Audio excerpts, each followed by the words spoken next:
দরবারে লাখো কোটি শুকরিয়া আল্লাহ পাক আপনাকে আমাকে এক জায়গায় বসিয়ে একত্রিত করে আল্লাহ আল্লাহ রাসূলের দুটো কথা শুনবার মতন তৌফিক এনায়েত করেছেন। তাই আমরা সকলে মিলে আমাদের আল্লাহর শুকরিয়া আদায় করি। সকলে বলুন আলহামদুলিল্লাহ। একটু মন খুলে বলেন তো আলহামদুলিল্লাহ। একটু মোহাম্মদের তাকবীর দেন তো, নারে তাকবীর। আল্লাহ পাকের নাম নিচ্ছেন ভালোবাসার সাথে, নারে তাকবীর, নারে তাকবীর। এই সময় আল্লাহ পাক কিছু মানুষকে রোগ দিয়ে, বিমার দিয়ে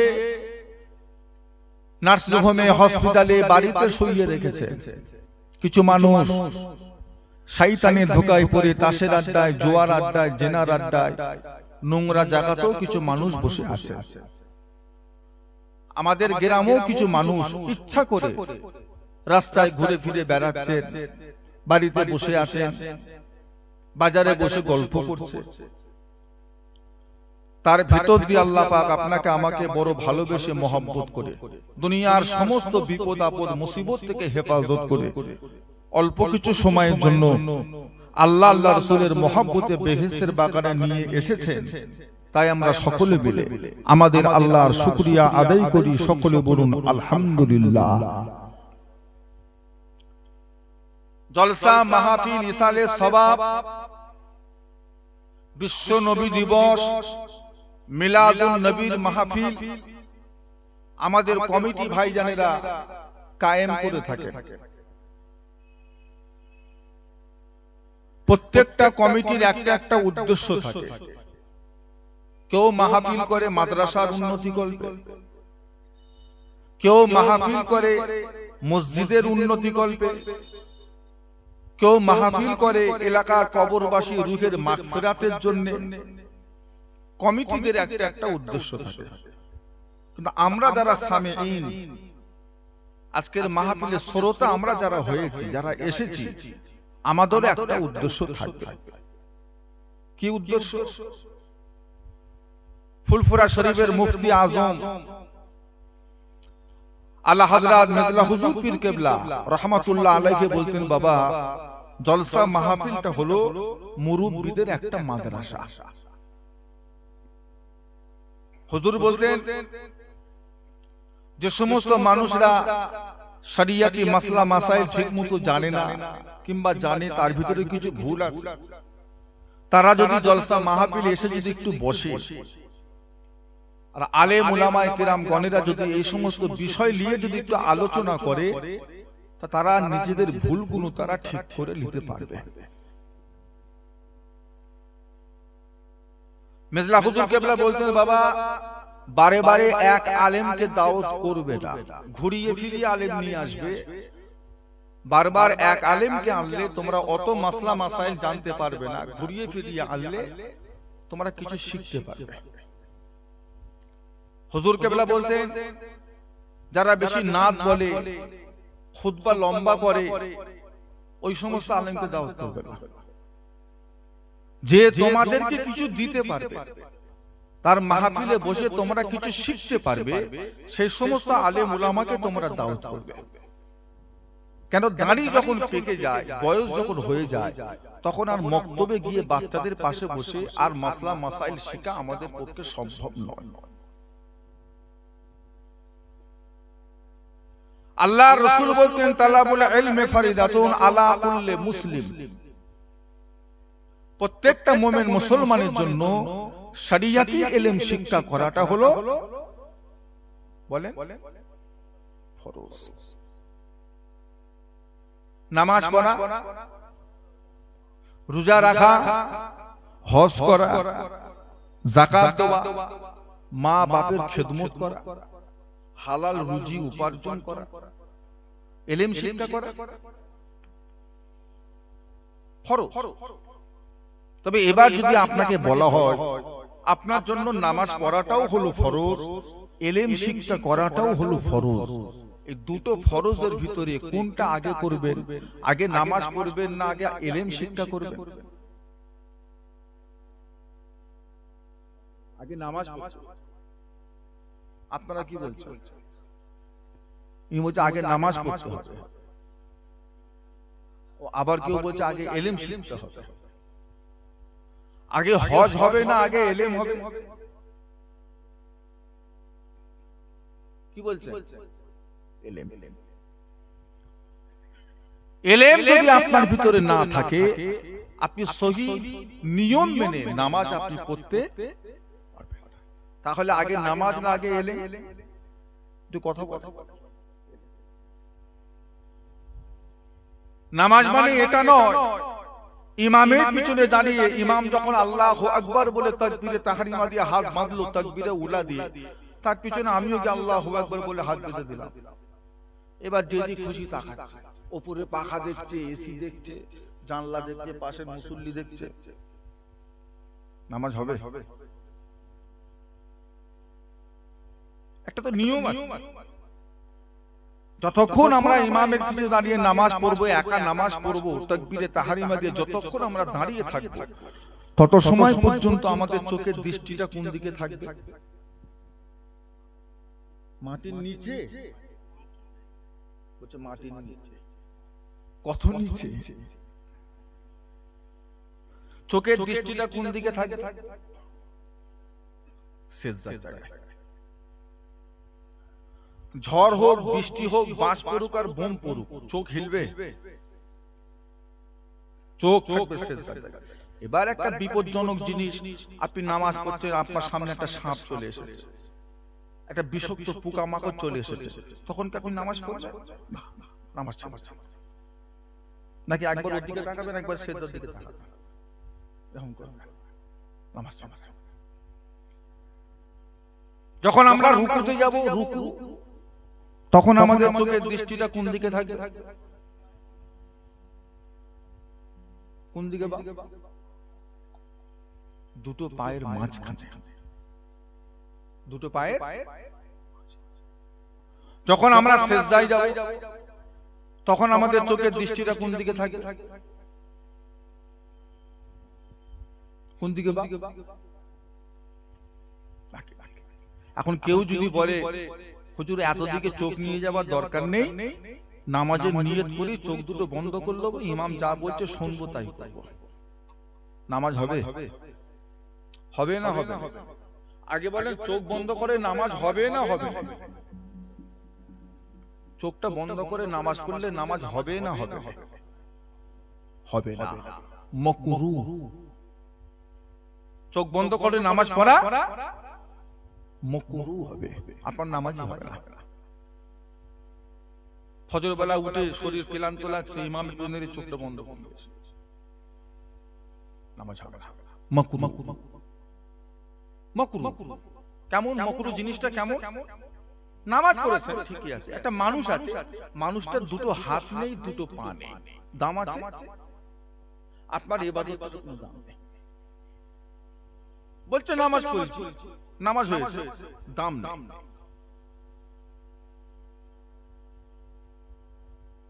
বুঝলে?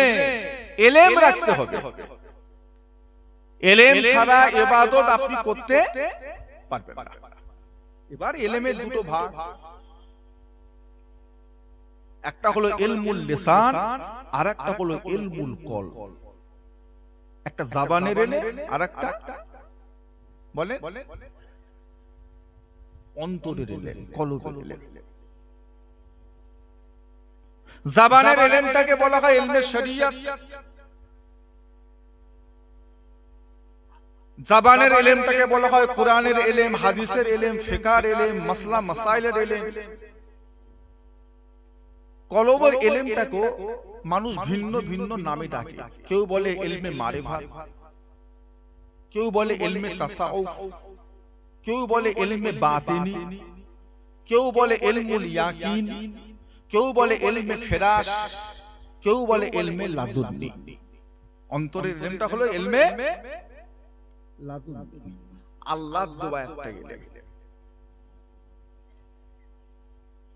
এবার আপনারা বলে চিন্তা ভাবনা করে বলবেন, শুধু শুধু জবাব দেবেন না।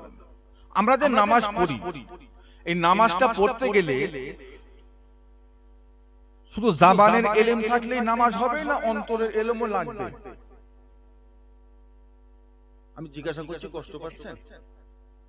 আমি কি নতুন আপনাদের কাছে? আমি কি বাংলাদেশি হুজুর? একটু কথা বলেন আমার সাথে। না বললে তো বলবেন হুজুর মুসাফা করে বলবেন হুজুর মাথায় ফুল, হুজুর দোয়া করবেন বাচ্চাকে। আমার সাথে কথা বলে। নামাজ পড়তে গেলে একটা ইলম লাগবে না, দুটো ইলমই লাগবে। কেন লাগবে দুটো ইলম? একটা মানুষ নামাজ পড়ছে, খুব সুন্দর করে হাত বেঁধে দাঁড়িয়ে আছে, রুকু করছে, সেজদা করছে, আবার উঠছে, আবার হাত বাঁধছে। আপনি দেখে বলছেন ওহ কি সুন্দর নামাজ পড়ছে, দেখ পা দুটো কি সুন্দর রেখেছে, লুঙ্গিটা কি সুন্দর বেঁধেছে, কি সুন্দর রুকু সেজদা করছে, ওহ ওর নামাজ মনে হয় কবুল হয়ে যাচ্ছে, কি সুন্দর নামাজ পড়ছে দেখ। বাহ্যিকটা দেখে আপনার মনে হলো নামাজটা খুব সুন্দর, কিন্তু বান্দা যতক্ষণ নামাজ পড়েছে ততক্ষণ ওর মনটা নামাজে একটা মিনিটও ছিল না। মনটা বাজারে পাই পাই করে ঘুরছে, দোকানে ঘুরছে, ঘরে ঘুরছে, ব্যবসায় ঘুরছে। বলেন ওর নামাজটা আল্লাহ দরবারে কবুল হবে না হবে না? কি বলছেন আপনারা? শুধু নামাজ মানে এটা নয় রুকু সেজদা করা, নামাজ মানে এটা অন্তরটাকে নামাজের ভিতরে কথা বলে কতটা কতটা। আমার আপনার নবী দয়ার নবী নূর নবী বলেন, বাবারা যখন তোমরা নামাজ পড়বে, নামাজে দাঁড়িয়ে যাবে, নামাজ তোমরা যত সময় পর্যন্ত পড়বে তোমরা ততক্ষণ তোমরা মনে করবে রব্বুল আলামিন আল্লাহ পাককে তোমরা জানো, দেখতে পাচ্ছ। জোরে বলুন মহব্বতে বলেন। নামাজ পড়তে পড়তে মনে করতে হবে আল্লাহকে আপনি কি। কথাটা দাদা হুজুরের কথা। হ্যাঁ আমি দাদা হুজুরের কথা বললাম এটা। হ্যাঁ বলছি, কি শুনছে আমি মাথায় ঘুমোচ্ছে নাকি? চাটার ব্যবস্থা করবে নাকি? লাল চায়ের ব্যবস্থা।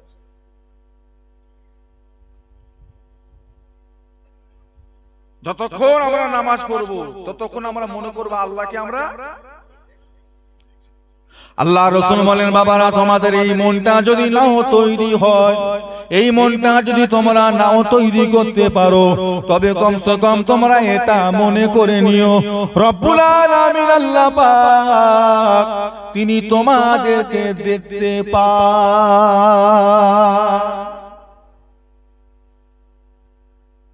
দুঃখ করবেন না, মনে আপনারা ব্যথা নেবেন না। আমি আপনাদের দাদা পীরের বংশের একজন ছেলে, গুনাহগার একটা ছেলে। এখন বলেন এখানে অনেক মানুষ বসে আছে, অনেকের কানে আওয়াজ যাচ্ছে, আশপাশে মা বোনরা আছে, কারোর বয়স 60 বছর, কারোর বয়স 70 বছর, কারোর বয়স 80 হতে চলেছে। 30 বছর বয়স থেকে নামাজ শুরু করেছে, মানে আপনি 40 বছর নামাজ পড়ছেন। 20 বছর বয়সে নামাজ শুরু করেছেন, তার মানে আপনি 60 বছর নামাজ পড়ছেন। এই নামাজের ভিতরে আপনি আল্লাহকে দেখতে পাবেন, দেখতে পাচ্ছেন। এই 40 বছর নামাজ পড়ো এই মনটা তৈরি করতে পেরেছেন? কি বলছেন আপনারা? আচ্ছা এই মনটা ছেড়েই দেন, কমসে কম এটা এই মন তৈরি করতে পেরেছেন যে আল্লাহ আপনাকে দেখতে পাচ্ছে। নামাজে এটা মনে থাকে? তা কি নামাজটা হলো? কপাল কালো হয়ে গেল, হাঁটুতে গুটলি পড়ে গেল, ঘর আর মসজিদ করে কত জুতো ছিঁড়ে গেল। নবী পাক যে নামাজ পড়তে বলেছেন সেই নামাজ আজও আমরা পড়তে। কি নামাজ হলো এটা? এবার আপনারা বলেন, এই যে নামাজ পড়বো আর মনে মনে ভাববো আল্লাহকে আমি দেখতে পাচ্ছি, এই মনটা তৈরি করার জন্য একটা গুরু, একটা উস্তাদ, একটা মুরব্বী, একটা আল্লাহ ওয়ালার সোহবত দরকার আছে না? নাকি আপনি একা একাই মন তৈরি করে ফেলবেন? একা একাই মন তৈরি করা যাবে?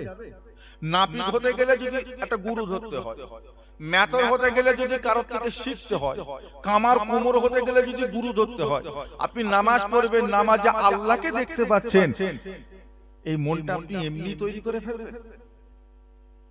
একটা উস্তাদের দরকার আছে না?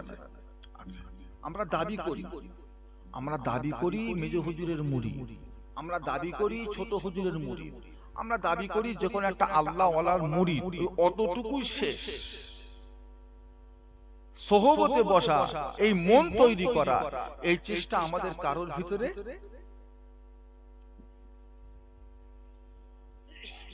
যায়। মাঝে মাঝে ফুলফুরায় যায়, বসিরহাটে যায়। কখন যায়? যখন মেয়ের বিয়ে হতে যায় তখন যায়। যখন বাজারে দিনা বেশি হয়ে গেছে, কি হবে মাথা কাজ করছে, তখন যায়। ছেলে পড়াশোনা করে চাকরি পাচ্ছে না, তখন যায়। জেন ধরেছে, ভূত ধরেছে, জিনজির দিয়ে বেঁধে রাখা যাচ্ছে না, 4 জন মানুষকে ধরে উল্টে ফেলে দিচ্ছে, তখন ধরে বেঁধে ফুলফুরায় নিয়ে যায়। কথা সত্য না মিথ্যে বলেন? এই মন তৈরি করতে হবে। আমার আপনার নবী দয়াল নবী নূর নবী বলেন, বাবারা যারা নামাজের ভিতরে আল্লাহকে দেখতে পায় তাদেরকে বলা হয় আরেফ। আরেফ মানে হলো তারা আল্লাহর পরিচয় পেয়ে গিয়েছে। জোরে বলুন। যারা নামাজের ভিতরে আল্লাহকে দেখতে পায় না, কমসে কম এই মনটা তৈরি করে ফেলেছে আল্লাহ আমাদেরকে দেখতে পান, তেনাদেরকে বলা হয় মুখলেস।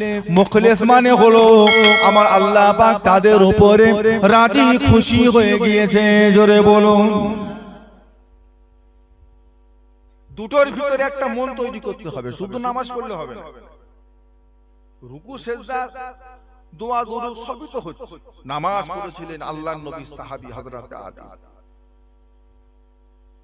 পায়ে একটা তীর গিতে গেছে জিহাদের ময়দানে, তীর, আর তীরটা লেগেছে, মুখটা বেরিয়ে যায়, টেনে বার করে নিয়ে যাবে, তীরের মুখটা ভেতরে ঢুকে রয়ে গেছে। তীর কখনো পিছন দিকে আসবে? সামনেও মুখ বেরোয়নি, পিছন দিকে টানাও যাচ্ছে না।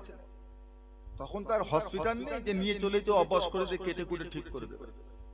হবে কি? ওই তীর নিয়েই হযরত আলী ঘুরছে, হাত দিতে পারছেন না, কষ্ট সহ্য করতে পারছেন না। হযরত আলী নামাজে দাঁড়িয়ে গেলেন, নামাজ পড়ছে, 4 জন সাহাবা মিলে ওই তীরটাকে ধরে টেনে হিচড়ে বার করে ফেলেছে।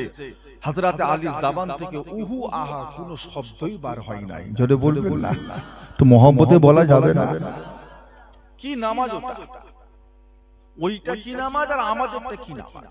আমাদের তো মশা মারলে, মশা ধরলে মশা মারতে চলে যাচ্ছে। নামাজ পড়তে পড়তে মশা মারছে, নামাজ পড়তে পড়তে লুঙ্গি ঝাড়ছে, নামাজ পড়তে পড়তে ঢেকুর তুলছে, ও হো করে ঢেকুর তুলছে। ঘরে খেয়েছে পান্তা ভাত, কাঁচা পেঁয়াজ, মসজিদে গিয়ে তুলছে ঢেকুর। পাশের লোক পেঁয়াজের গন্ধ, বাবারে কি খেয়েছিস রে তুই? আল্লাহ রাসূল মানা করেছে, কাঁচা পেঁয়াজ আর রসুন খেয়ে যত সময় তোমাদের মুখ থেকে ওই গন্ধটা বার হবে, তত সময় তোমরা মসজিদে জোরে বলেন যাবে না। নিচে থাকো, দুর্গন্ধ মিটবে, তারপর যাবে।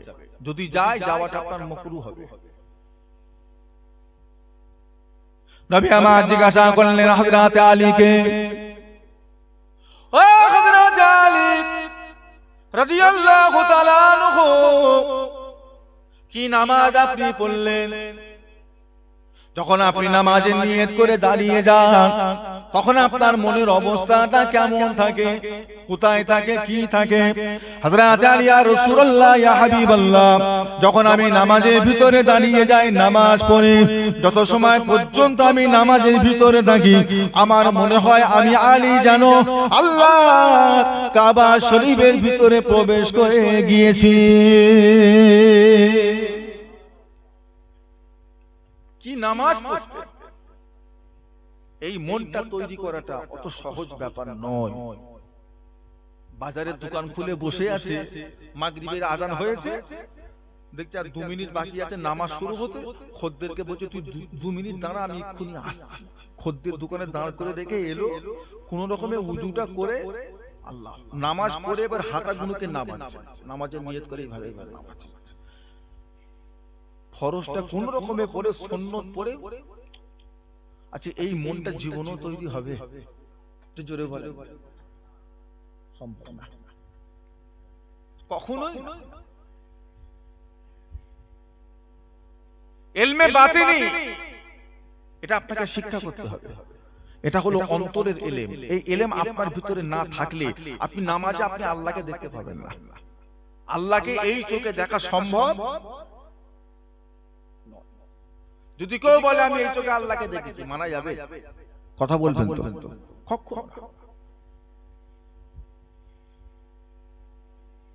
ইলমে জাহিরি এটাও শিক্ষা করতে হবে।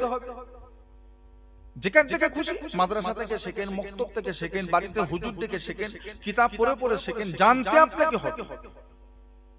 না জানলে আপনি হালাল পয়সা রোজগার করতে পারবেন না। ইলমে জাহিরি যদি আপনার ভিতর না থাকে, আপনি বিবিকে নিয়ে সুখে শান্তিতে সংসার করতে পারবেন না। অনেক ভুল হয়ে যাবে। কোন পুরুষ ছেলে যদি তার বিবিকে ডেকে যদি বলে তোমার পেটটা আমার মায়ের মতো, তোমার পেটটা, খুশিতে বলে ফেলেছে, গল্প করতে করতে তোমার পেটটা না অনেকটা আমার মায়ের মতো, এই কথা যদি বলে, বিবি থাকবে না হারাম হবে? কি বলছেন আপনারা? যদি বলে ফেলে তোমার পিঠের এই জায়গাটা আমার ছোট বোনের মতো, বিবি থাকবে না হারাম হয়ে যাবে? যদি কোনো ছেলে বলে বিবি তোমার চোখ দুটো না ঠিক আমার মায়ের মতো, বিবি থাকবে না হারাম হয়ে যাবে? কথা বলছেন? এটা হারাম হবে না। শরীরের যেই অঙ্গগুলো ঢেকে রাখা হলো ফরজ, সেই অঙ্গের সাথে যাদের বিয়ে শাদী করা, যাদের সাথে ওই ছেলের হারাম, তাদের অঙ্গের সাথে যদি মিলায় বিবি হারাম হবে। যে অঙ্গগুলো ঢেকে রাখা ফরজ নয়, সেই অঙ্গের সাথে মিলালে বিবি তালাক হবে না, হারাম হবে না। কোন ছেলে যদি তার বিবিকে বলে ফেলে তুই আমায় দেখে পর্দা কর, বিবিকে বলছে তুই আমায় দেখে পর্দা কর। স্বামী স্ত্রী কি পর্দা করার জিনিস? বলে ফেলে তুই আমায় দেখে পর্দা কর, বিবি থাকবে না নষ্ট হয়ে যাবে? বিবি থাকবে না তালাক করবে? ছেলে তালাক শব্দ মুখে আনে, কথাটাকে একটু ঘুরিয়ে বলেছে তুই আমায় দেখে পর্দা কর। তার মানে ছেলে ভিতরে কি বুঝাতে চাইছে? ওকে নিয়ে ঘর সংসার করতে চাইছে? তো হাহু দেন না, হয়তো মুখে বলছে না, অন্তরের কি ফুটছে? এই তোর হাতে রান্না খাওয়া আমার জন্য হারাম, তুই আমার লেগে রান্না করবি, সরে যা, তোর হাতে রান্না খাওয়া আমার জন্য হারাম। তালাক শব্দ মুখে আনে, কিন্তু কথাটা বললো কি তোর হাতে রান্না খাওয়া আমার জন্য, বিবির হাতে রান্না খাওয়া হারাম। স্বামী যে এই কথাটা বললো, এর থেকে কি হবে? বিবি তালাক করবে না থাকবে?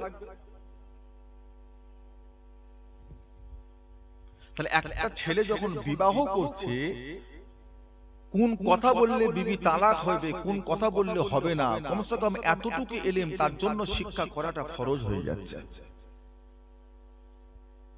আপনি একটা হোটেল করে, বসিরহাটে কত মুসলমানের হোটেল আছে,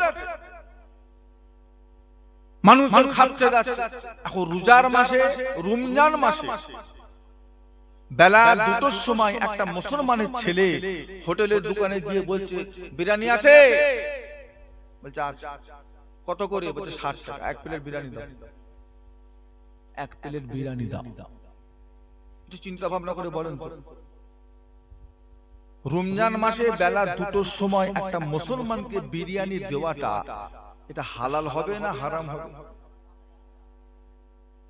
কি বলছেন আপনারা? দিবা যাবে না যাবে? যাবে না।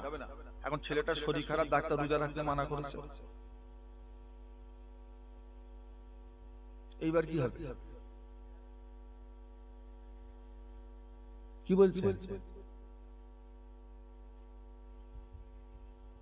একটা মুসলমানের ছেলে চুল কাটার দোকান করেছে,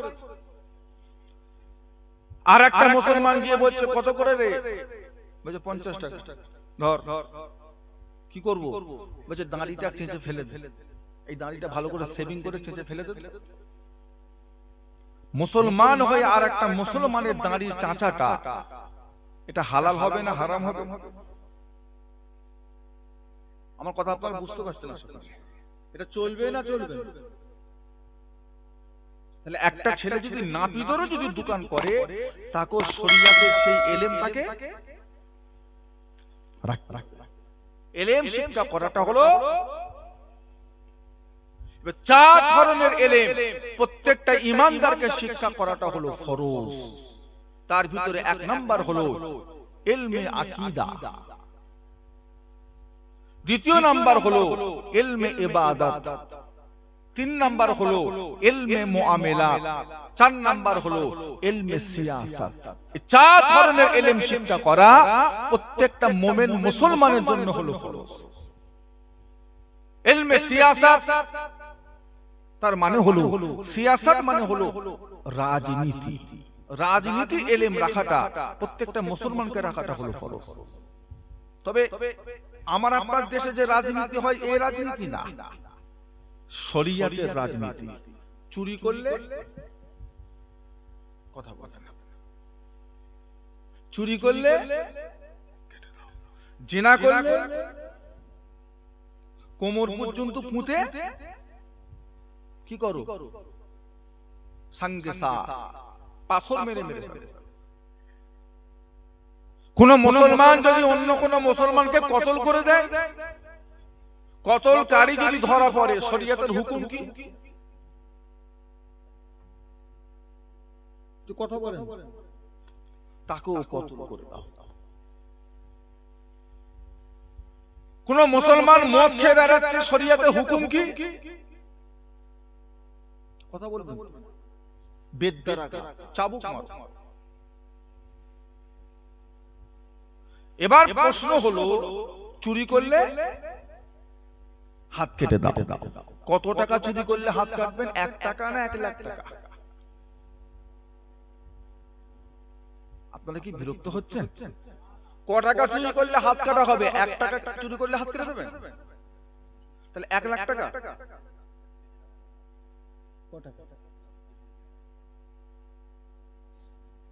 বুঝতে পারেন? চুরি করলে কেটে দেবেন। এখন গ্রামবাসী মানবে তো? মনে করেন একটা ছেলে আপনার পকেট থেকে 5 টাকা চুরি করেছে, আপনি বলছেন বটিলিয়ায় হাত কাটবো, গ্রামবাসী মানবে তো? চাচা তুমি পাগল হয়ে গেছো, 5 টাকার লেগে ছেলেটার এত বড় ক্ষতি করবে তুমি?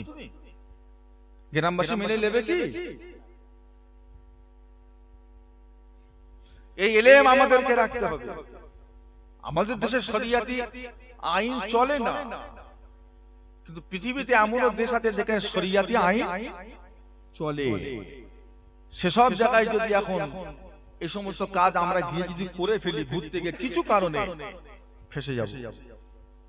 শরিয়াতের হুকুম, এই ইলম আমাদের সকলকে রাখতে হবে।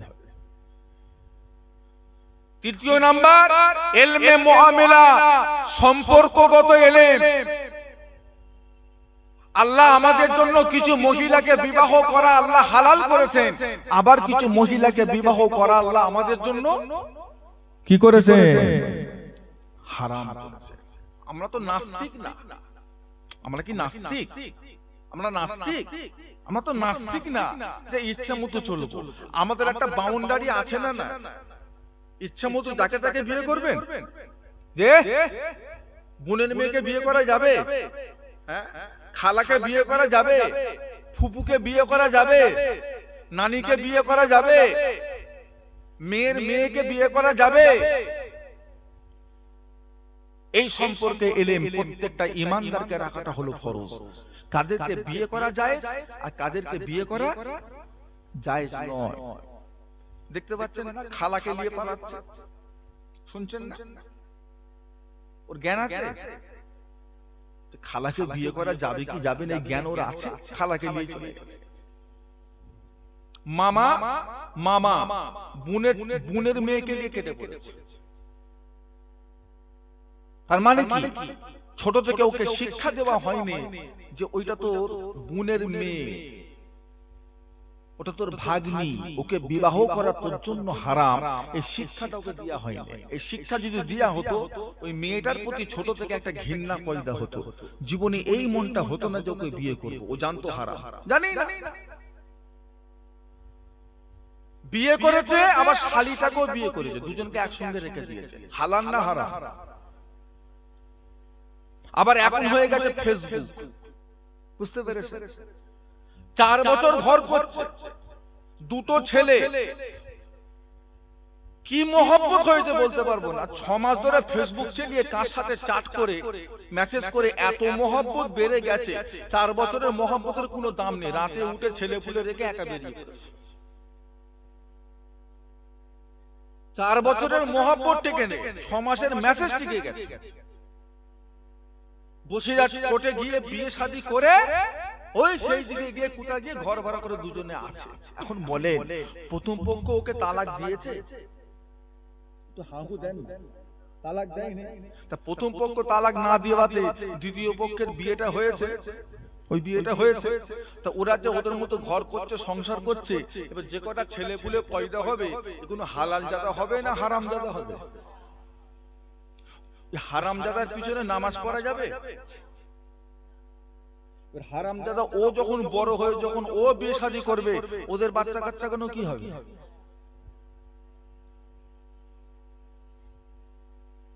প্রথম পক্ষ যদি তালাকও দেয়, আজকে তালাক দিলে 1 সপ্তাহ পর মহিলাটা বিয়ে করতে পারবে? 2 সপ্তাহ পর, 3 সপ্তাহ পর? তো হাহু দেন না। 4 সপ্তাহ পর, কদিন পর? 3 মাস 10 দিন পর। অপেক্ষা করছে, কতদিন অপেক্ষা করছে।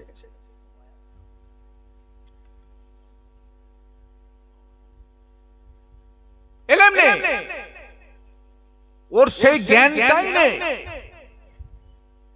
স্কুলে পড়তে পড়তে পছন্দ হয়ে গেছে, কোর্টে চলে গেছে।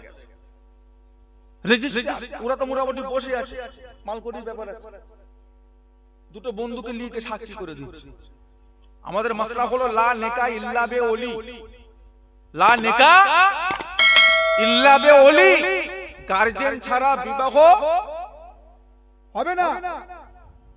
ও গার্জিয়ান দুটো বন্ধু করে ফেলেছে, মিষ্টি মিষ্টি খাইয়েছে, 1500 দিয়ে বলছে তোরা খালি একটু সাক্ষী দিয়ে দিবি।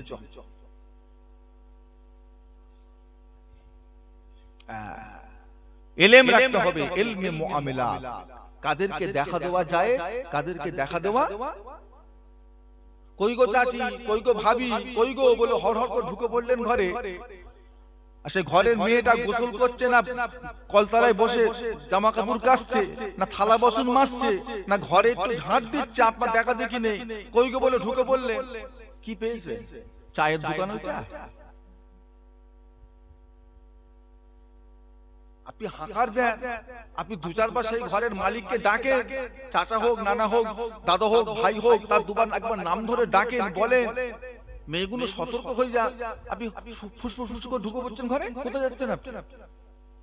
তার ঘরের মেয়েরা কি অবস্থায় আছে আপনি জানেন? ঢুকে পড়ছেন ঘরে, ওর ঘরে ঢুকে আপনার জন্য যায়।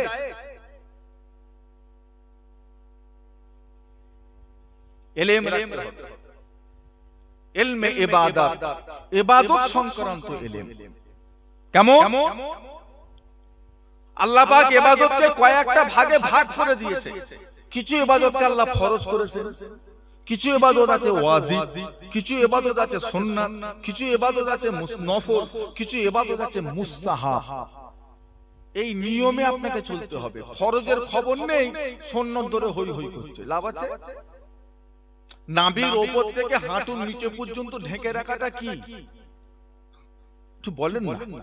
ফরজ। নাভির উপর থেকে নিয়ে হাঁটুর নিচে পর্যন্ত ঢেকে রাখা ফরজ। আর মাথায় পাগড়ি পরা, মাথায় পাগড়ি পরা কি সুন্নাত। এখন উনি কি করেছে? লুঙ্গি খুলে মাথায় পাগড়ি করেছে। লুঙ্গিটা খুলেছে, ওইটা দিয়ে পেঁচিয়ে পেঁচিয়ে পাগড়ি, পাগড়ি পরা সুন্নাত। ওর ফরজের খবর নেই, ফরজ তরক করে সুন্নাত। দাম আছে? এত তাহাজ্জুদে নামাজ পড়েছে, ফজর কাজা, বেলা 10টায় ঘুম থেকে উঠছে। কি রে বলছে, আর বলি সারা রাত ইবাদত করেছে। সারা রাত তুমি যেটা করেছো ওটা নফল, আর ফজরের ফরজ নামাজটা তোমার জন্য ফরজ। ওরকম এক রাত কেন, 1000 রাত যদি নফল ইবাদত করো, 2 রাকাত ফজরের ফরজ নামাজের সমতুল্য হবে না। তাহলে এই জ্ঞান আমাদের প্রত্যেককে। মাগরিবের 3 রাকাত ফরজ নামাজ, 2 রাকাত সুন্নাত, লাস্টে 2 রাকাত নফল। আবার তারপরে আরো 6 রাকাত একটা নামাজ আছে, কি নামাজ বলেন তো? একটু বলেন। সালাতুল আওয়াবিল। এখন কোন মুসলমান যদি ওই লাস্টের 2 রাকাত নফলটা ছেড়ে দিয়ে 6 রাকাত আওয়াবিলের নামাজ পড়ে, কি গো, লাভ হলো না লস হলো? একটু জোরে বলেন না, চিন্তা ভাবনা করে বলেন, লাভ হলো না লস হলো? লস। কেন হুজুর, কেন? আবাবিল নামাজের এই ফজিলাত, আবাবিল নামাজের এই বরকত, এই গুরুত্ব, বাপ আবাবিল নামাজের যতই গুরুত্ব থাক, মাগরিবের 2 রাকাত নফল নামাজটা ফজরের ফরজ নামাজের সাথে, ফরজ নামাজের সাথে হবার জন্য আবাবিলের থেকে এই 2 রাকাতের গুরুত্বটা অনেক বেশি। কথা বুঝতে পারেন না? এই 2 রাকাত নফল ছেড়ে দিয়ে আপনি অন্য নফল নামাজ পড়লে আপনার লস, আপনার লাভ হয় না। এক নাম্বার হলো ইলমে আকায়েদ। আকীদা মানে হলো বিশ্বাস। আকীদা মানে হলো বিশ্বাস। আমরা মুসলমান শুধু শুধু মুসলমান না কিছু জিনিস বিশ্বাস করে মুসলমান? জিজ্ঞাসা করছি, অসুবিধা হচ্ছে আপনাদের? শুধু মুসলমান না কিছু বিশ্বাস করে মুসলমান? বলেন তো দেখি, কটা জিনিস বিশ্বাস করে আমরা মুসলমান? 5টা না 6টা না 4টে না 7টা না 8টা না 20টা? কটা জিনিস বিশ্বাস করলে আপনাকে মুসলমান বলা হবে? কটা? সংখ্যায় কটা? বলেন, একজন বলেন। আমি তাহলে বলি, আপনারা বলেন।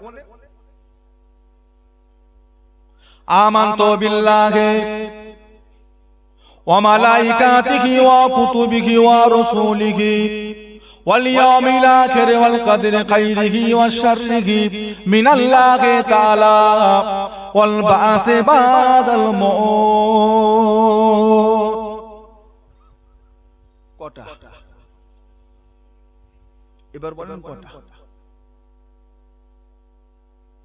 আমানতু বিল্লাহ, সর্বপ্রথম কার উপর ঈমান আনতে হবে? কেমন ঈমান? আল্লাহ শুরু আছে, আল্লাহর শেষ আছে? আল্লাহর ভান্ডারে কোনো জিনিসের অভাব আছে? আল্লাহ কিছু করতে গেলে কারো সাহায্য লাগে, কারোর অনুমতি লাগে? আল্লাহু শাইয়ুন কাদির, সর্বশক্তিমান হলেন আল্লাহকে মানা।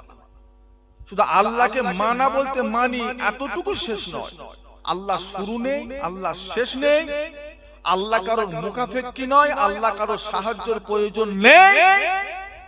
আমার আল্লাহ হলেন শাইয়ুন কাদির, সর্ব শক্তিমান।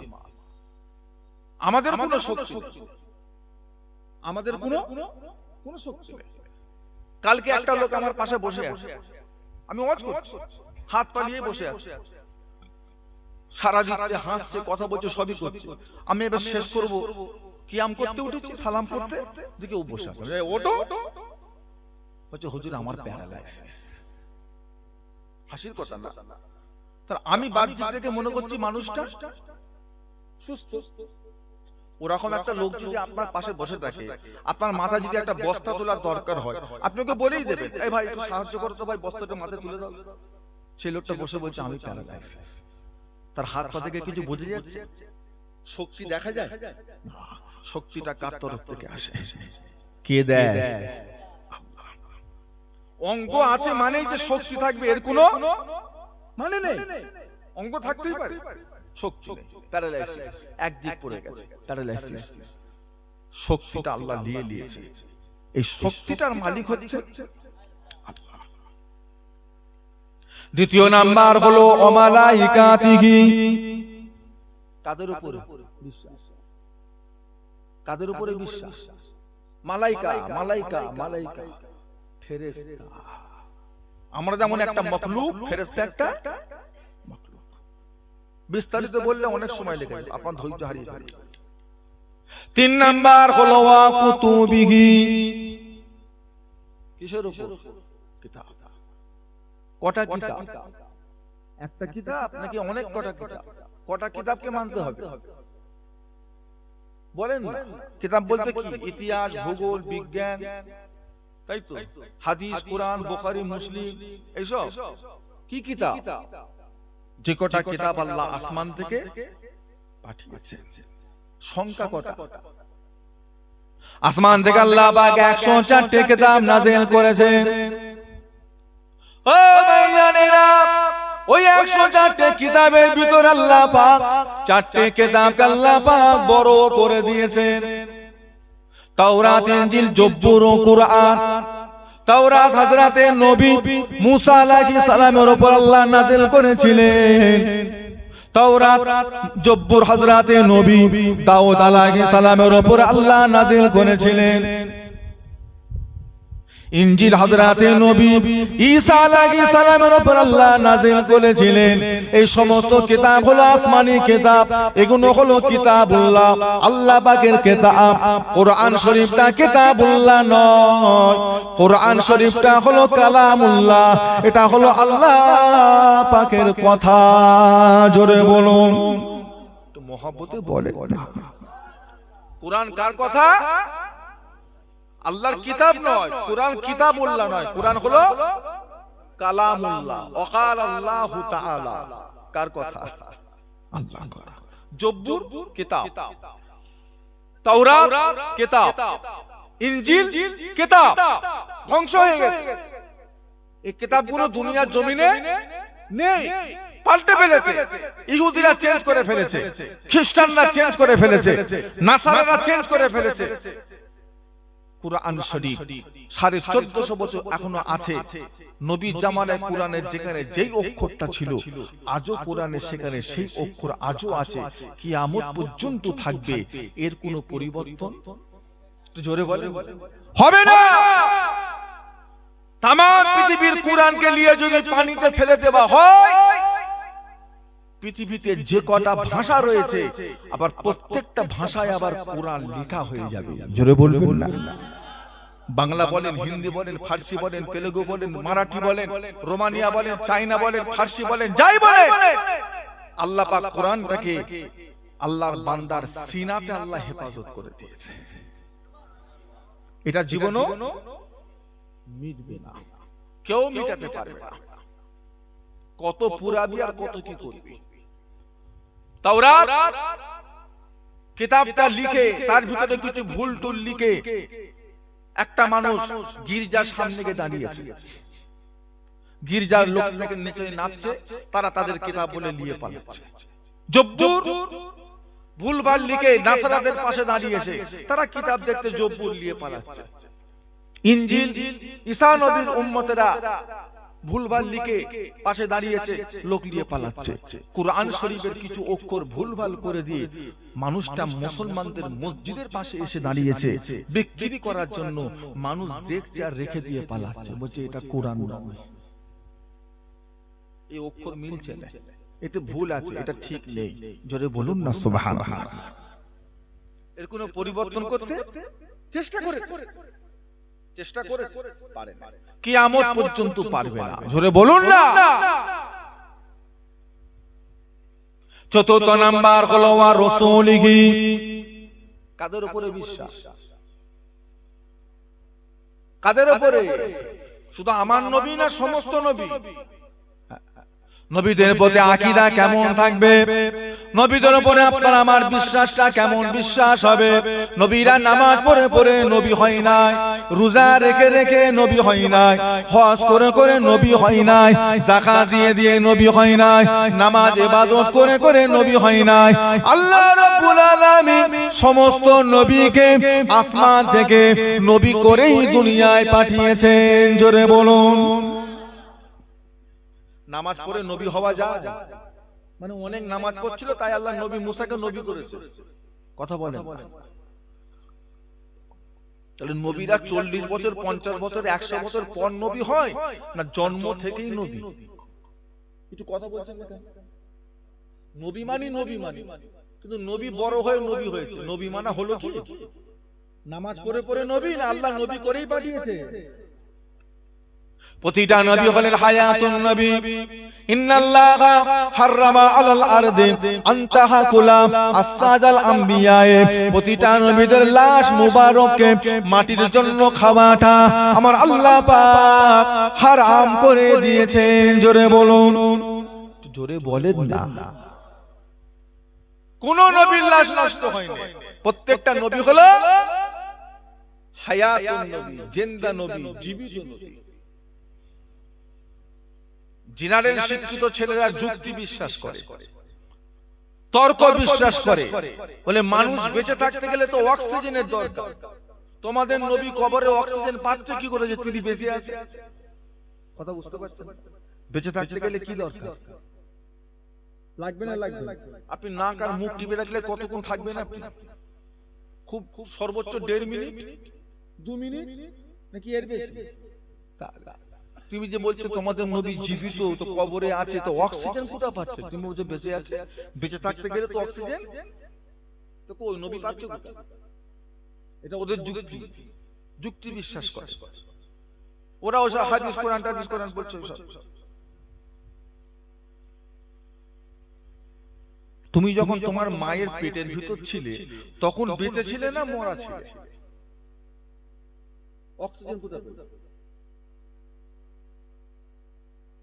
উনি এবার আমাকে বুঝাচ্ছে মায়ের নারী অমুক তমুক হেরি ফেরি এখান থেকে যুক্ত হয়ে এখান থেকে ওখান থেকে, তো যুক্তি রেখে থেকে যা।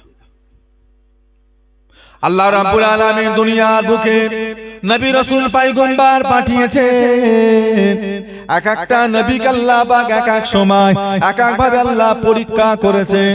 কোন নবীকে কুয়ার ভিতর ফেলে দিয়েছেন, কোন নবীকে আগুনের উপরে ফেলে দিয়েছেন, কোন নবী শরীর আল্লাহ পাক ঘা পোকা দিয়ে দিয়েছেন, কোন নবীকে আল্লাহ পাক দুনিয়ায় তুতলা করে দিয়েছেন, আবার কোন নবীকে আল্লাহ পাক দুনিয়াতে অন্ধ করে দিয়েছেন, আবার কোন নবীকে আল্লাহ পাক দুনিয়াতে মাছের পেটে ঢুকিয়ে দিয়েছেন। কোন নবী? কোন নবী বলেন বলেন? হযরতে নবী ইউনুস আলাইহিস সালাম কোথায় ছিলেন? কতদিন? ঘটনাটা নতুন শুনছেন না আগে অনেকবার শুনেছেন? আজকে নতুন শুনছেন। এই একটা বান্দাই আমি পেয়েছি আমার ভক্ত। এ ভাই আমার শুধু আমার জলসাতেই বসে, একবারই বসেছে। বলছে আগে কোনোদিন শুনিনি ভাই। নবী ইউনুস আলাইহিস সালামকে আল্লাহ কোথা দিয়েছিলেন? মাছের পেটে। কতদিন? এই 40টা দিন নবী ইউনুস আলাইহিস সালাম খাওয়া দাওয়া কোথা করত? এই 40টা দিন নবী ইউনুস আলাইহিস সালাম পেশাব পায়খানা কোথা করত?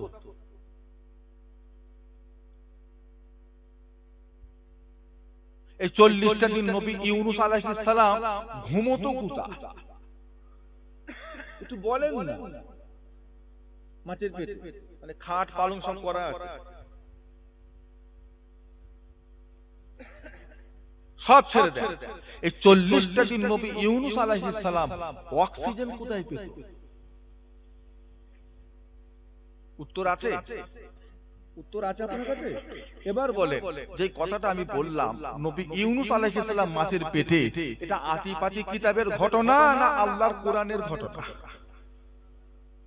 অস্বীকার করা যাবে? মিথ্যা বলা যাবে? বিশ্বাস করবেন না? ইউনুস নবী মাছের পেটে 40 দিন বিশ্বাস করেন না? আল্লাহ যদি নবী ইউনুস আলাইহিস সালামকে 40 দিন মাছের পেটে জীবিত রাখতে পারে, আপনার নবী সম্পর্কে আপনার চিন্তা ভাবনা কি? মরে গেছে? মরে গেছে? আল্লাহ পাক নবীদেরকে ক্ষমতা দিয়েছে, নবীরা ইন্তেকালের পরে রূহানি অবস্থায় তেনারা এক জায়গা থেকে আরেকটা জায়গায় যেতে পারে। জোরে বলবেন না?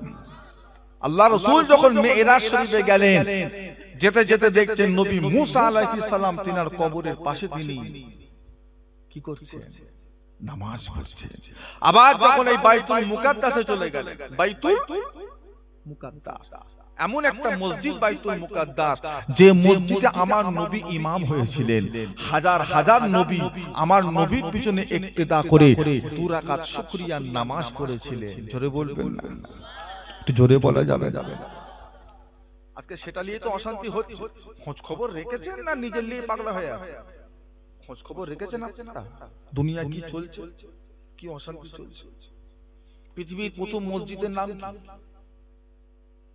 কথা বলে না। পৃথিবীর প্রথম মসজিদের নাম কি? বাইতুল মুকাদ্দাস। মুসলমানদের প্রথম কিবলা কোনটা ছিল? মুসলমানরা এখন আমরা কাবার দিকে ফিরে নামাজ পড়ি, এক সময় আমার নবী সাহাবাদের কোন দিকে ফিরে নামাজ পড়তেন? বাইতুল মুকাদ্দাস। আমি এক মাস আগে আল্লাহ নিয়ে এলেন মক্কা শরীফ থেকে উমরা করে এলাম। মদিনা শরীফে একটা মসজিদ আছে, মসজিদটার নাম হলো মসজিদে কিবলা তাইন। কিবলা মানে হলো একটা কিবলা, আর কিবলা তাইন মানে হলো কটা কিবলা? দুটো কিবলা।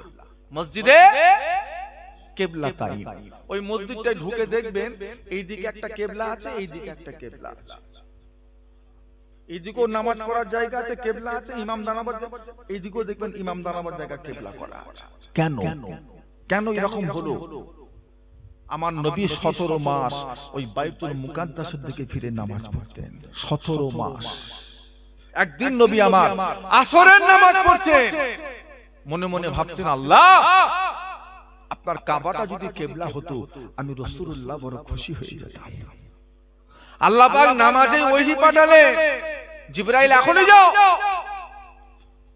আমার হাবিবের মনের খবর আমি আল্লাহ বুঝতে পেরেছি। আমার হাবিব চায় তার যেন কাবা যেন কিবলা হয়, এখনই যাও। জিবরাইল ফেরেশতা এলেন, তখনও আসরের 2 রাকাত নামাজ বাকি আছে। নবীর কানে কানে বললেন, নবী নামাজ পড়তে পড়তেই মুখটাকে ঘুরিয়ে আল্লাহর কাবার দিকে করে নিলেন। জোরে বলবেন না?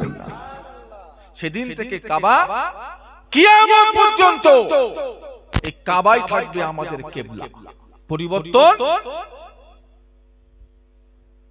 ওই জায়গায়, ওই কিবলাটা পরিবর্তন হয়েছিল, তাই ওই মসজিদটার নাম হলো মসজিদে কিবলা। যাবে এখন তো খরচা অনেক কমে গেছে, 95,000 1 লাখের ভিতরে উমরা হয়ে যাচ্ছে। এলাকায় তো অনেক ট্রাভেলস রয়েছে, অনেকে যাচ্ছে। কত 200 টাকা নিয়ে কি করবেন? কবরে যাবেন নাকি? কি করবেন? 2-1 কাঠা জমি বিক্রি করে দেন, সারা জীবন কাবাতে শরীফাতে আল্লাহু আকবার, কাবাতে শরীফাতে আল্লাহু আকবার, কাবাতে শরীফাতে আল্লাহু আকবার। ওই কাবাকে একবার দেখতে মন চায় না? ফোনে দেখে হয়? ফোনে দেখে যতই ফোনে দেখে সে আনন্দ পাবেন না, সে জিনিস দেখতেই পান না। চামড়া চোখে গিয়ে দেখলে মনে হবে এতদিন যা দেখেছি ওটা কি ছিল? কিছুই না, জিনিস তো এইটা।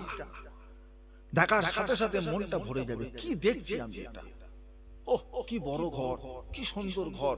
মনে হবে সব সময় আল্লাহর রহমত সেখানে নাজিল হচ্ছে। জোরে বলুন না সুবহানাল্লাহ। চামড়া চোখে দেখে আসেন একবার। সারা জীবন কাবার দিকে এইদিকে ফিরে পশ্চিম দিকে ফিরে নামাজ পড়েছেন। যখন আল্লাহর কাবায় যাবেন উত্তর দিকে ফিরে নামাজ পড়বেন, দক্ষিণ দিকে ফিরে নামাজ পড়বেন, পশ্চিম দিকে ফিরে নামাজ পড়বেন, পূর্ব দিকে ফিরে নামাজ পড়বেন। বুঝতে পারছেন? কাবাটাকে এদিকে পড়লে এই দিকে, এদিকে পড়লে এই দিকে, এদিকে পড়লে এই দিকে, এদিকে পড়লে এই দিকে, চতুর্দিকে ঘুরে ঘুরে নামাজ পড়বেন। আমার বাবাজিরা, আমার দোস্তরা, বন্ধুরা, ভাইজানেরা, নিয়ত রাখবেন জীবনে একবার আল্লাহর কাবা শরীফে যাব, রাসূলুল্লাহ দরবারে একবার যাব, হায়াতুন নবীর দরবারে যাব। যে সালাম দেবে আমার নবী আপনার সালামের জবাব হুজুর আমার নিজে দেবে। জোরে বলবেন না? আমাদের নবী হলেন কি নবী? চতুর্থ নাম্বার, পঞ্চম নাম্বার হলো আল কাদরে খাইরিহি ওয়া শাররিহি মিনাল্লাহি তাআলা। জীবনের ভালো মন্দটা কার তরফ থেকে আসে? একটু জোরে বলেন। ভালোটা মানতে খুব ভালো লাগে, খারাপটা মানতে পারেন না কেন? খারাপটা কে দিয়েছে? আর কথা হ্যাঁ, ভালো মানার সময় তো খুব খুশি, একবারে দাঁত বার করে হি হি করে হাসছে, কেমন চলছে বলে বিশাল চলছে। যেই একটু খারাপ হয়েছে, কি রে আল্লাহ আমাকে দেখতেই পাই না, খারাপটা কার তরফ থেকে? ভালোটা মানার, ভালোটা যখন হলো তখন তো মাশাআল্লাহ একটু খারাপ মানা যায় না। জীবনে আমরা কতদিন বাঁচবো, কিভাবে আমরা বেঁচে থাকবো, ইজ্জতের সাথে না বেইজ্জতের সাথে, কত টাকার আমরা মালিক হব, কিভাবে দুনিয়ার জমিনে আমি চলাফেরা করব, কি কি রোগ হবে, কোন রোগে আমি মরবো, কোথায় মরবো, সব আমাদের কোথায় লেখা রয়েছে? কোথায়? কোথায়? কপালে নয়, তকদিরে। কোথায়? তকদির মানেন না মানেন? জীবনে কত টাকা পাবো না পাবো সব কোথায় লেখা আছে? যেটা লেখা আছে এর থেকে কিছু বাড়বে, এর থেকে কিছু কমবে? যদি লেখা থাকে আপনার কপালে এমন একটা জিনিস, সেই জিনিসটা বর্তমানে হিমালয় পাহাড়ের চূড়ায় রয়েছে, নসিবে যদি এটা আপনার লেখা থাকে, একদিন না একদিন ওই জিনিসটা আপনার কাছে আসবেই। যেটা আপনার নসিবে নেই, এই পানিটা আপনার নসিবে নেই, এই পানিটা যদি দুই ঠোঁটের মধ্যখানেও পৌঁছে যায়, আপনার পেটের ভিতরে প্রবেশ করবে না। এটাই হলো তকদির। মানে কথা বলে না, তকদির মানে মুসলমান যদি তকদির মানে, লটারির টিকিট কারা কাটে?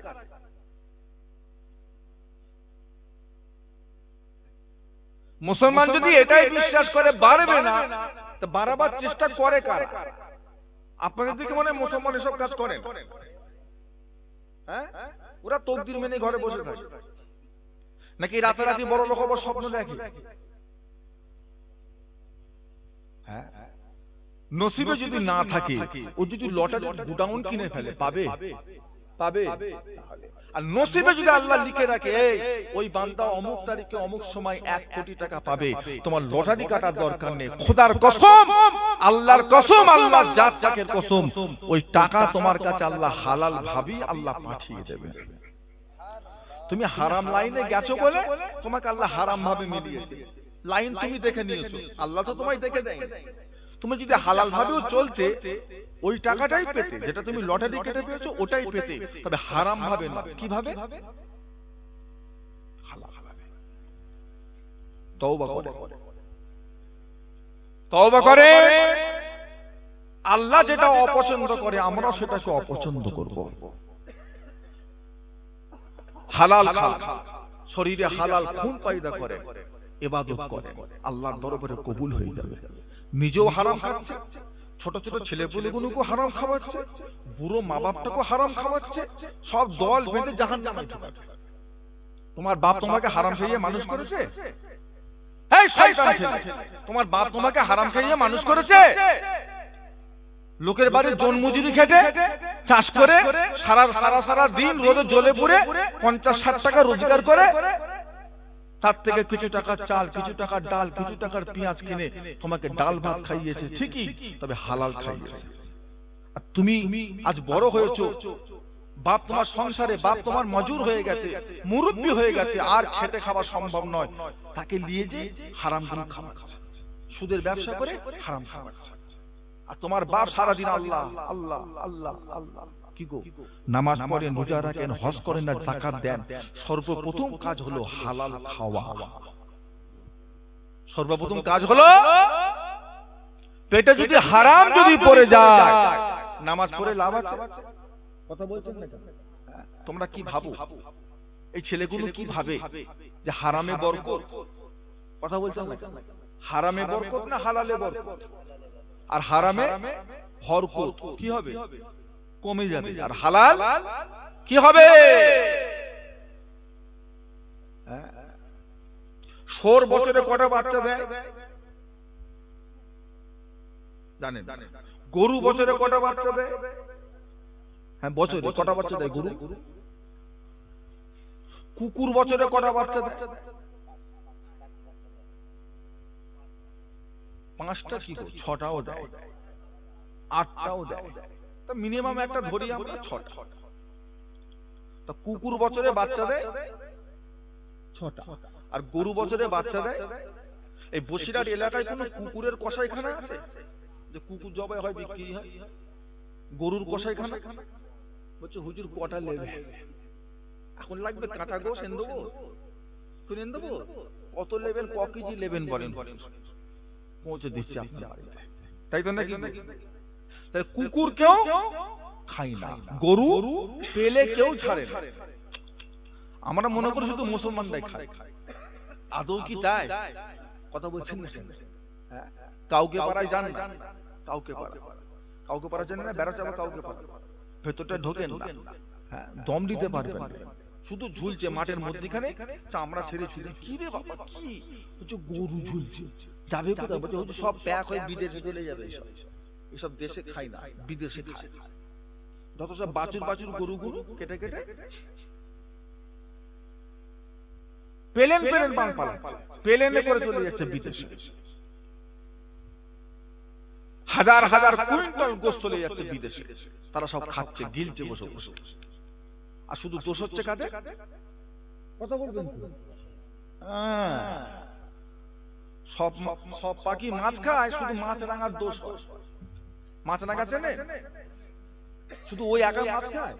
আর বক কি করে? দল বেঁধে সবাই খাচ্ছে, আর দোষ হচ্ছে কার?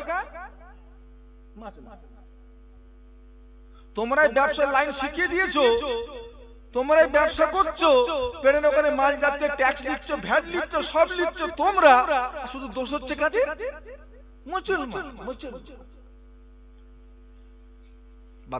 আমার বাপেরা, তাহলে কুকুরের কসাইখানা, গরুর কসাইখানা, বলছো অভাব নেই।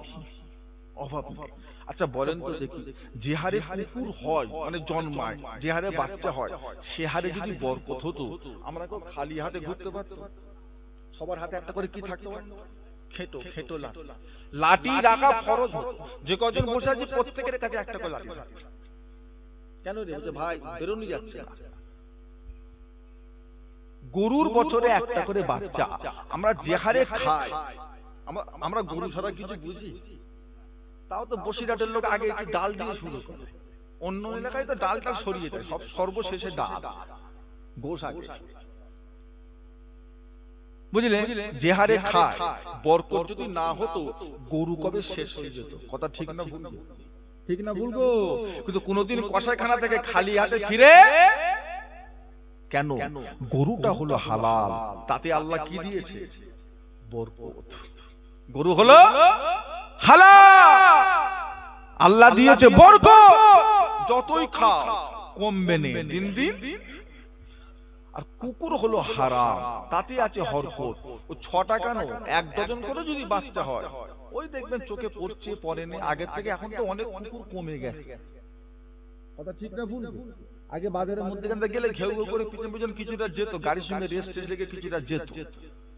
আর গাড়িটা দাঁড়ালে কি করবে জানেন? ঠ্যাং উঁচু করে টায়ার রেখে পিছন করবে। এখন আর কুকুর টুকুর অত নেই, কমে গেছে। আমি গল্প করি, আমি আমার ভাইদের করে বুঝাতে চাইছি, হালালে হারামে তুমি ভাবছো যে আমি কিছু সুদের রোজগার করছি বলে আমার বিশাল ব্যাপার না। তুমি হালাল ভাবে চললে আল্লাহ তোমার ফ্যামিলিতে রোগ কমিয়ে দেবে, বিমার কমিয়ে দেবে, বালা মুসিবত কমিয়ে দেবে। তোমার যে ফাও টাকার যে খরচা হয়, সেই খরচাটাকে আল্লাহ ঠিক কমিয়ে দেবে। হালালেই দেখবে আল্লাহ পাক অনেক কিছু করিয়ে দিয়েছে। হারাম ইনকাম করে তুমি অতটা করতে পারো না। কি গো, একটা লোক ভ্যান চালিয়ে মেয়ের বিয়ে দিয়েছে, ভ্যান চালিয়ে মেয়ের বিয়ে দেওয়ার টাকা জোগাড় করা সম্ভব? একটু হাহু দেন না। ভ্যান চালিয়ে আমার তো মাথায় হাত। আল্লাহ সারাদিনে খুব বেশি হলে 500-700, খুব বেশি হলে 500 থেকে 700, ওই টাকা দিয়ে সংসার কি চালাতো? ছেলে পুলেদের জামা কাপড়, ওষুধ পানি কি কিনতো? বিবি শখ কিসে পূরণ করতো? আর ক টাকা করে জমাতো? তার মানে কি ও ভ্যান চালাতে পারে, আল্লাহ ওর অল্প রোজগার দিতে পারে, তাতে আল্লাহ কি দিয়েছেন?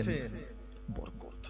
তওবা করে যতদিন আমরা বাঁচবো সামনে, যতদিন আল্লাহ আমাদের হায়াতে রাখবে, আমরা হারাম খাবো না। বলুন ইনশাআল্লাহ। জেনে শুনে হারাম খাবো না, লোভ করব না, হালালের উপরে থাকবো। তওবা করে। কত গুনাহ করেছেন, তওবা করেন, একবার তওবা করেন। আল্লাহ পাক যে পরিমাণে আপনাকে গুনাহ দিয়েছে, এক তওবায় আল্লাহ সেই পরিমাণ আল্লাহ সওয়াব দিয়ে দেবে। একটু মুহাম্মদে বলা যাচ্ছে। আল্লাহ নবী হযরত মুসা আলাইহিস সালাম তুর পাহাড়ে গেলেন আল্লাহর সঙ্গে কথা বলার জন্য। ও ভাইজানেরা, হযরত নবী মুসা আলাইহিস সালাম আল্লাহর সঙ্গে কথা, ও রব্বুল আলামিন আল্লাহ পাক, ও রব্বুল আলামিন আল্লাহ পাক, আমি নবী মুসা একটা কথা জানতে এসেছি। কি কথা নবী মুসা? হযরত নবী মুসা আল্লাহ পাক আমার কওমের ভিতরে, আমার এলাকার ভিতরে, আমার গোত্রের ভিতরে যারা যারা আমাকে নবী বলে মানে, আপনাকে আল্লাহ বলে মানে, এর ভিতরে সবচাইতে বড় গুনাহগার, সবচাইতে বড় পাপী, সবচাইতে বড় খারাপ মানুষটা কে রয়েছে? আমি নবী মুসা তাকে এক নজর দেখতে চাই। সবচেয়ে বড় গুনাহগার কে? সেটা আল্লাহ পাক বলেন, নবী মুসা যাও, চলে যাও, ওই রাস্তার মোড়ে গিয়ে দাঁড়িয়ে যাও। তুমি দাঁড়াবার পরে যেই মানুষটা তোমার সামনে দিয়ে হেঁটে হেঁটে চলে যাবে, ওই মানুষটা হলো তোমার কওমের ভিতরে সবচাইতে বড় গুনাহগার, সবচাইতে বড় পাপী। হযরত নবী মুসা আলাইহিস সালাম রাস্তার পাশে এসে দাঁড়িয়ে রয়ে গেলেন। কিছু সময় দাঁড়াবার পর দেখতে পেলেন একজন মানুষ কোলে একটা ছোট বাচ্চাকে নিয়ে সামনে দিয়ে হেঁটে হেঁটে চলে যাচ্ছেন। হযরত নবী মুসা মানুষটাকে দেখলেন, মানুষটাকে দেখে ঘৃণা করতে লাগলেন। মানুষটা সবচেয়ে বড় গুনাহগার, মানুষটাকে দেখে মনে ঘৃণা করতে লাগলেন। ঘৃণা করতে করতে নবী মুসা আবার তুর পাহাড়ের রাস্তায় রওনা হয়ে গেলেন। সবচেয়ে বড় গুনাহগার। এখন আল্লাহ যদি বলে দেয়, আমাদের কাছে কোন ফেরেশতা এসে বলে ওই বান্দা সবচেয়ে বড় গুনাহগার, আল্লাহ বলে পেটিয়েছে, ঘৃণা হবে কি হবে? তোকে আমরা এত ভালোভাবে জানতাম, তুই এই কাজ করে রেখেছিস। তবে মানুষকে ঘৃণা করা যাবে না, মানুষের গুনাহটাকে ঘৃণা করতে শিখতে হবে। মানুষ কার তৈরি, আমরা কার বান্দা? জোরে বলো, আল্লাহ সৃষ্টিকে ঘৃণা করা যাবে? ব্যক্তি ঘৃণা করবেন না, গুনাহটাকে ঘৃণা করবেন। এই তুই তো ভালো ছেলে, তোর আব্বা মাশাআল্লাহ কত নামাজি, তোর মা কত পর্দা নেশিনা, তোর ফ্যামিলি কত ভালো, জীবনে তোর ঘর থেকে গানের আওয়াজ পায়নি। আজকে তুই সেই ঘরের ছেলে হয়ে মদ খাচ্ছিস, আজকে তুই সেই ঘরের ছেলে হয়ে বন্ধুদের সঙ্গে বসে বসে কেন গল্প করছিস। মানুষকে ঘৃণা করলে মানুষটা আরো গুনার কাছে চলে যাবে। মানুষকে সামনে রেখে যদি তার গুনাহটাকে ঘৃণা করেন, একদিন মানুষটা আল্লাহর পথে এগিয়ে আসবে। আল্লাহর নবী হযরত নূহ আলাইহিস সালাম রাস্তা দিয়ে হাঁটছেন, পাশ দিয়ে একটা কুকুর যেতে দেখতে পেলেন। কুকুরটাকে দেখে নবী নূহ আলাইহিস সালাম নাকে কাপড় দিয়ে গন্ধে দূরে সরে গেছে। বাবারে কি গন্ধ! কি গো, আপনার পাশ দিয়ে যখন পাটা হেঁটে হেঁটে যায়, আপনারা শোকেন, কাছে শোকেন না গন্ধে পালা? কি গন্ধ রে বাবা! আল্লাহর হুকুমে কুকুরের জবান খুলে গেল। ও নবী নূহ, কাকে দেখে ঘৃণা করছেন? আপনি কাকে দেখে ঘৃণা করছেন? যিনি আপনাকে সৃষ্টি করেছে তিনি আমাকেও সৃষ্টি করেছেন। কে বলছে? যিনি আপনাকে সৃষ্টি করেছে তিনি আমাকেও সৃষ্টি করেছে। আপনার চেহারা রূপটা যেমন তেনার পছন্দের, আমারও চেহারা রূপটা এটাও আমার পছন্দের নয়, এটাও হলো আল্লাহ সৃষ্টিকে দেখে ঘৃণা করছেন। আপনি নবী হয়ে আল্লাহ সৃষ্টিকে দেখে ঘৃণা করছেন। নবী নূহ আলাইহিস সালাম কথাটা শুনে 10 বছর তিনি কেঁদেছিলেন যে আল্লাহ, আমি আপনার সৃষ্টিকে দেখে অবহেলা করেছি, ঘৃণা করেছি, আল্লাহ আপনি আমাকে মাফ করে দেন। 10 বছর কেঁদেছিলেন। নাম হয়ে গেল নূহ। নূহটা ওনার নাম নয়, নূহ ওনাকে বলা হয় এই কারণে 10 বছর কাঁদার কারণে চোখের গোড়াগুলো কালো শীতে দাগ পড়ে গেছিল। মানুষ দেখে বলতো নূহ নূহ, ও নূহ। নূহ মানে হলো কন্দনকারী, কান্নাকাটিকারী।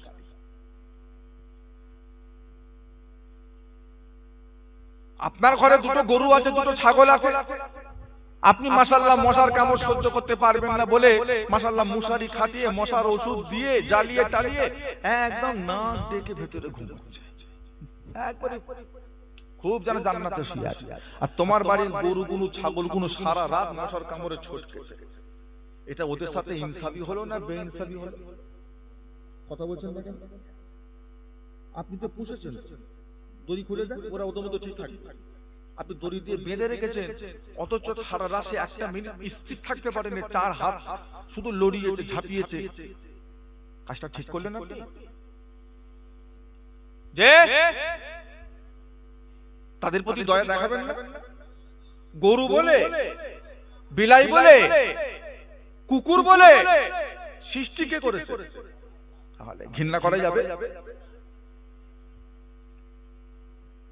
মেয়ের বিয়ে দেবে, দুপুরে খাওয়া দাওয়া, কসাইকে ডেকে গোশের হিসাব দিয়ে দিলে 80 কেজি গোশ দিয়ে যাবি, দুপুরে আমার মেয়ের বিয়ে, বরযাত্রী আসবে, ফজরের আগে গোশটা পৌঁছে দিবি বলে দিচ্ছে, ফজরের আগে গোশটা পৌঁছে দিবি।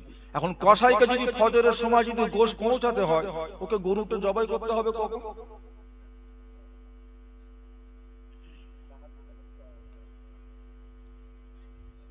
কটায়? 3টে, 2:30, 3টে জবাই করতে হবে গরুটাকে। রাতটাকে আল্লাহ বানিয়েছেন কষ্টের জন্য না আরামের জন্য? শুধু আপনি আমি আরাম করবো, তাই? রাতটা শুধু আমাদের আরামের জন্য না আল্লাহ সৃষ্টির আরামের জন্য? কথা বলছেন না? তাহলে গরুটাকে যে অত গভীর রাতে সে হয়তো একটু ঘুমাচ্ছিল, একটু আরাম করছিল, তাকে ওই গোয়াল ঘর থেকে টেনে হিঁচড়ে বার করে জমিনে শুইয়ে দিয়ে অত রাতে যে জবাইটা করলেন, কাজটা ইনসাফি কাজ হলো তো? কাজটা ঠিক হলো তো? রাতের বেলা পশু জবাই করা চলবে তো? তাহলে আপনি কোন ইনসাফে বললেন ফজর আগে গোশটা পৌঁছে দিবি?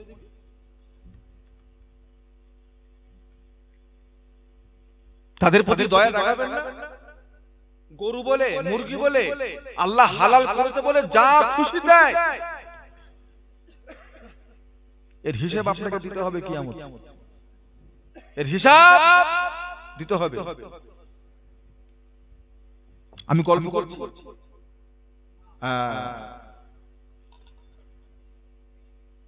আল্লাহর নবী হযরত মুসা আলাইহিস সালাম বাবা তুর পাহাড়ে চলে গেলেন। ও রব্বুল আলামিন আল্লাহ পাক, ও রব্বুল আলামিন আল্লাহ পাক, আমি নবী মুসা সবচাইতে বড় গুনাহগার, সবচাইতে বড় পাপী মানুষটাকে দেখে নিয়েছি আল্লাহ। এবার আমি দেখতে চাই আমার কওমের ভিতরে সবচাইতে বড় আল্লাহওয়ালা, সবচাইতে বড় ভালো, সবচাইতে বড় নেককার বান্দা রয়েছে। আমি নবী